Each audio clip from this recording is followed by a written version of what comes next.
અમૃતભાઈ પટેલ, બિલિયા પૂર્વ સરપંચ, તાલુકો સિદ્ધપુર, જિલ્લો પાટણ. પર્દાફાશ એ કરેલો કે સિદ્ધપુર તાલુકાની માધુપુરાની દીકરીથી જયશ્રી નામ એનું ગૌસ્વામી સમાજનો છોકરો લઈને ભાગી ગયો હતો.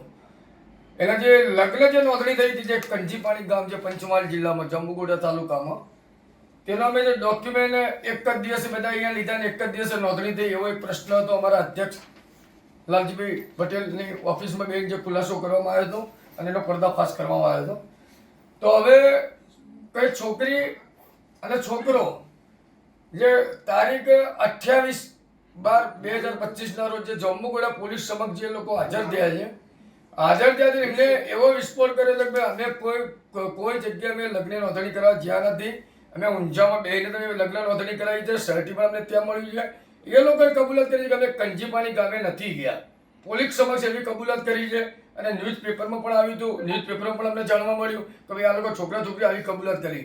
તો આ એવું રેકેટ કોણ ચલાવે છે? ખરેખર જવાબદાર તંત્રને અમે અપીલ કરીએ છીએ કે આવું જે રેકેટ જે ચલાવે છે, કે જે બોગસ લગ્નની નોંધણી કરાવે છે અને અહીંયા બેઠે બેઠે જે સર્ટીઓ આપે છે, તો એવા લોકોની, એવા વકીલો હોય કે જે કોઈ સામાજિક તત્વો હોય, જે ખોટા સાક્ષીઓ, ગોર મહારાજ, એ તમામ વિરુદ્ધ કાયદેસરની ખરેખર કાર્યવાહી થવી જોઈએ તેવી અમારી માંગ છે. અને બીજો પ્રશ્ન અમારો એવો છે કે જે સરકારશ્રી અમારી એસપીજીની ધારદાર રજૂઆતથી તંત્ર જાગ્યું તો ખરા અને એક્શન મોડમાં પણ આવી ગયું, તલાટી સામે પણ એક્શન લેવામાં આવી. પણ એક પ્રશ્ન અમને એવો સતાવી રહ્યો છે કે જે 15/11/2025 જે કાંજીપાણી ગ્રામ પંચાયતમાં જ્યાં લગ્નની નોંધણી થઈ, તો હવે એને અમારે શું ગણવું? નકલી નોંધણી ગણવી, સાચી ગણવી કે શું ગણવી? કે પોલીસે તો એને હિરાસતમાં લીધો છે, તલાટીને કાર્યવાહી પણ કરી છે. તો હવે આ જે સર્ટી છે, આ સર્ટી રદ કોણ કરી શકે? એ સત્તા કોની? ખરેખર સરકાર દ્વારા તપાસ કરવામાં આવે અથવા સર્ટીને વેલિડ ગણવું, અનવેલિડ ગણવું, એ સરકાર દ્વારા ખરેખર આ બાબતે તપાસ કરીને જે આ બોગસ જે સર્ટીઓ વાળા છે તેમના વિરુદ્ધ કડકમાં કડક કાનૂની કાર્યવાહી થવી જોઈએ. અને જે લોકો જે સટકબારીઓ ગોઠવી રહ્યા છે, છોકરા છોકરીને મોહરો બનાવી રહ્યા છે, જે રૂપિયા કમાઈ રહ્યા છે, છોકરા છોકરીને મોહરો બનાવે છે, એ લોકો પર્દાફાશ કરે છે. ખરેખર એ લોકોને તંત્રને અપીલ કરું છું કે જે આ લોકો ખોટા ડોક્યુમેન્ટો બનાવી રહ્યા છે, રેકર્ડમાં ચેડા કરી રહ્યા છે, ખોટી જે ફાઇલો બનાવવામાં આવે, તેવા તમામ સામે કાયદેસર કાનૂની કાર્યવાહી કરવામાં આવે અને તેમને જેલના સળિયા પાસે ધકેલવામાં આવે તેવી અમારી માંગણી છે.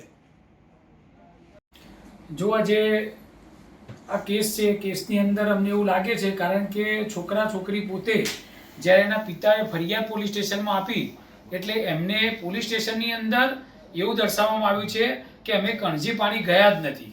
કંજીપાણી ગયા વગર આજે ઊંઝાના કોઈ વકીલે એને ખોટી રીતે સર્ટી આપી દીધું છે. તો તમે વિચારો, મારે સરકારશ્રીને એ કહેવું છે કે આવા તો ગુજરાતની અંદર કેટલા બનાવો બનતા છે કે દીકરા દીકરી ત્યાં જતા ના હોય, ગોર મહારાજ ના હોય, સાક્ષી ના હોય, કોઈ ના હોય, ડાયરેક્ટ સર્ટી આપી દે છે. તો અમને બધાને, એસપીજીના આગેવાનોને એવું લાગી રહ્યું છે કે ઊંઝામાંથી કોઈ એવો વ્યક્તિ છે અથવા કોઈ એવો વકીલ એવો છે ખોટો કે જે આ રીતે તૈયાર સર્ટી હોય અને ગમે તે જગ્યાનું સર્ટી લગ્નનું આપી દેતા એવું લાગી રહ્યું છે. તો હું સરકારશ્રીને કહેવા માંગુ છું, આ પિતા તમે જુઓ કેવી હાલત છે એમની દીકરી ગયા પછી, સમાજમાં, ગામની અંદર કેવું થાય છે એમને. તો પોતે રડતા રડતા બોલે છે કે મારી દીકરી જોડે ખોટું થયું છે. તો આ પિતાને હું કહેવા માંગુ છું કે ચિંતા ના કરતા, અમારી સમગ્ર એસપીજી ટીમ તમારી સાથે છે. અહીંયા કોર્ટમાં ન્યાય નહીં મળે તો હાઈકોર્ટ, ને હાઈકોર્ટ નહીં મળે તો સુપ્રીમ કોર્ટ સુધી હું બધાને કહેવા માંગુ છું, જેટલા પણ વકીલો આવું ખોટું કરતા હોય, ગોર મહારાજો ખોટું કરતા હોય, કે જે લોકો સામાન્ય રકમ લઈ અને સાક્ષીઓ ખોટા બનતા હોય, આ તમામને હું કહેવા માંગુ છું કે તમે કોઈ પણ દીકરી, જો કોઈ પણ જ્ઞાતિની હોય, કોઈ પણ ધર્મની હોય, જો આ રીતે આના પિતાને જેવું બન્યું એવું કોઈ પણ જગ્યાએ તમે ખોટું કરતા પકડાશો તો હું એસપીજી વતી પિતાને ગેરંટી આપું છું, ને સરકારને પણ કહેવા માંગુ છું, ને આવા લોકોને કહેવા માંગુ છું કે અમે છેક સુધી જઈશું પણ તમને સજા કરાવીશું. અને 100% જ્યાં સુધી તમને કડકમાં કડક સજા નહીં થાય ત્યાં સુધી અમે એસપીજી આવા પરિવારો સાથે અમે રહેશું. મારું નામ પટેલ અમૃતભાઈ ભવાભાઈ પટેલ. અને મારી છોકરી જતી રહી છે એવો મારો પ્રશ્ન બન્યો છે. પણ હવે અમારે છોકરી જતી રહી છે, મોટું કેવી રીતે બતાવું ગામમાં અને સમાજમાં, એ અમારો મોટો પ્રશ્ન છે. અને હવે એ છોકરી કહે છે કે અમે કાંજીપાણી ગયા જ નથી અને આ ખોટા લગ્ન નોંધ્યા છે. ઊંઝાથી અમને સર્ટી મળે છે વકીલો દ્વારા. તે આ સર્ટી એવા કયા વકીલો છે તે આવા ખોટા બનાવે છે અને એ વકીલોને પૂરી સજા થવી જોઈએ એવી અમારી માંગ છે. લગ્નની મેરેજ જે લગ્ન કર્યા છે તે નોંધણી ક્યાં આગળ કરવામાં આવી હતી? લગ્નની નોંધણી કાંજીપાણી, પણ કાંજીપાણી ગયા જ નથી એવું કહે છે અને સર્ટી મળ્યા છે એમને ઊંઝા વકીલો દ્વારા એવું કબૂલાત કરી છે એમને. તો આપનું શું કહેવું છે, કઈ રીતે શક્ય થઈ શકે કે મેરેજ બીજી જગ્યા ઉપર નોંધાયા હોય અને સર્ટી બીજી જગ્યા પર મળે? આ ખોટું કર્યું છે એટલે એવી રીતે બન્યું છે. એમને જે ખોટું કર્યું છે એમને સજા થવી જ જોઈએ. તો આપની શું માંગ છે? આપણી માંગ છે, મારી માંગ છે કે એમને જે ખોટું કર્યું છે એમને સજા થવી જ જોઈએ અને પોલીસ પૂરેપૂરી સજા થવી જોઈએ. એ કાંજીપાડી ગયા જ નથી અને એ ખોટા ડોક્યુમેન્ટ બનાવી અને આ નોંધણી કરી છે. કારણ કે છોકરો અને છોકરી બંને કહે છે કે અમે કાંજીપાણી ગયા જ નથી. તો આ વચ્ચે અને એ એમ કહે છે કે ઊંઝાની અંદર સર્ટી અમને આપવામાં આવી છે વકીલ દ્વારા. તો આવા કયા વકીલો છે કે આવું ખોટું સર્ટિફિકેટ અમારી છોડીને આપી અને લગ્ન કરાવી દીધા છે?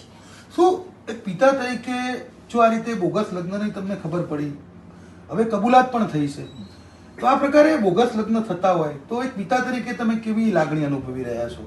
લાગણી એક જ છે કે જે ખોટા સર્ટી બનાવ્યા છે એમને પોલીસ સજા કરે અને બધા જે સંડોવાયા છે બધા આવવા જોઈએ. ઊંઝામાંથી સર્ટિફિકેટ આપવામાં આવ્યું હતું એવું કહેવું છે, તો પંચમહાલ જિલ્લાની ગ્રામ પંચાયતનો દસ્તાવેજ ઊંઝા સુધી કેવી રીતે પહોંચ્યા? એ છોકરી તો ના જ પાડે છે કે અમે કાંજીપાણી ગયા જ નથી. તો આ ખોટા સર્ટી ઊંઝાથી જ આપવામાં આવ્યા છે અને ઊંઝા વકીલો દ્વારા આપવામાં આવ્યા છે. તો એ વકીલોને પોલીસ એક્શન લે અને એમને પૂરી સજા આપે. જે રીતે લાલજીભાઈ પણ છે, લાલજીભાઈ જે દીકરીના પિતા છે તેમની માગણી છે કે આ પ્રકારે કાર્યવાહી કરવામાં આવે, શું કહેશો આ વખતે? જે ચોક્કસ મીડિયાના માધ્યમથી અમને જાણવા મળ્યું અને છોકરી છોકરાએ પોતે એવું કબૂલ્યું કે અમે કાંજીપાણી ગયા જ નથી. હવે તમે વિચારો કે જે છોકરા છોકરી પોતે આવું કહેતા હોય કે અમે ત્યાં કાંજીપાણી ગયા નથી, તો એનો મતલબ એ પોતે કહે છે કે મને ઊંઝાના વકીલે આ સર્ટી, ઊંઝામાંથી કોઈને મને આ સર્ટી આપ્યું લગ્નનું. તો તમે સમજી શકો છો કે આ કેટલા હદે ખોટું કહેવાય. તો સરકારશ્રીને અમારી વિનંતી છે કે વારંવાર આવા પિતાઓ, માતાઓ, કુટુંબની ભાઈઓ, આવા બધા લોકો અને દીકરીઓ પોતે આવી એસપીજી ઓફિસે આવતી હોય છે, તો આ ઊંઝાની અંદર કયા એવા વકીલો છે, કારણ કે બધા ખોટા હોતા નથી, પણ કયા એવા વકીલો છે અથવા કોણ છે કે સૌથી વધારે તપાસનો વિષય છે કે વારંવાર ઊંઝાનું જ નામ આવે છે. તો ઊંઝામાંથી જે પણ વકીલો આવું ખોટું કરતા હોય અને તમે જોઈ શકો પિતાની વેદના, જે પણ ખોટું કરતા હોય એમાં સરકારને કાયદેસરની કાર્યવાહી કરવી જોઈએ અને વહેલામાં વહેલી તકે કરવી જોઈએ. કારણ કે આ જે પણ ખોટું કરતા હોય એમને બિલકુલ છોડવામાં ના આવે અને એમને જેલની સજા થવી જોઈએ.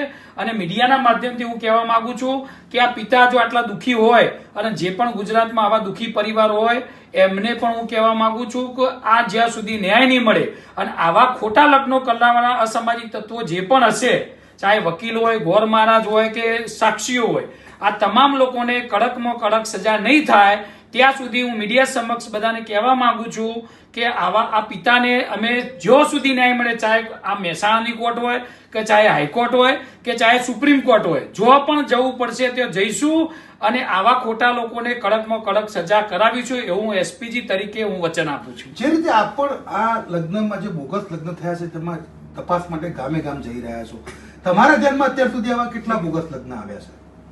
એ મારા ધ્યાનમાં કે જે આજે આરીજની વાત કરીએ મુગલ માતાના મંદિરની, ઘણી વાર જોઈને કે મુગલ માતાના મંદિર દર્શાવવામાં આવે, મુગલ માતાનું મંદિરનું જ્યાં સૂચના લખેલી છે કે અહીંયા કોઈ લગ્ન થતા નથી, તેમ છતાં નોંધણી થાય છે, ભલે ખોટી જ નોંધણી થાય છે.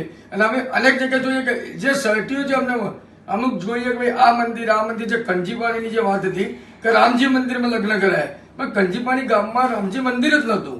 એટલે આવું બોગસ એક ષડયંત્ર જે અમુક લોકો જે અસામાજિક તત્વો છે ખોટા સાક્ષીઓ ઉભા કરવામાં આવે છે, દારૂડિયાઓને સાક્ષી બનાવવામાં આવે છે, હેડે જતા લોકોને મહારાજ બનાવવામાં આવે છે, આવી રીતના બોગસ નોંધણી જે કરાવે છે. ખરેખર આ તમામ વિરુદ્ધ જમ્મુ ગોળા પોલીસ હોય કે જવાબદાર તંત્ર જે કંઈ લાગુ પડે એ તમામને વિનંતી કરીએ છીએ અમે કે આ જે લોકો જે ખોટા સાક્ષીઓ બને છે એ 200-500 રૂપિયાની, તેમના વિરુદ્ધ કડકમાં કડક સજા થવી જોઈએ. તો જયશ્રી પટેલ અને કૌશિક બને એટલે અમારે જીવવું ગાઢું થઈ ગયું છે.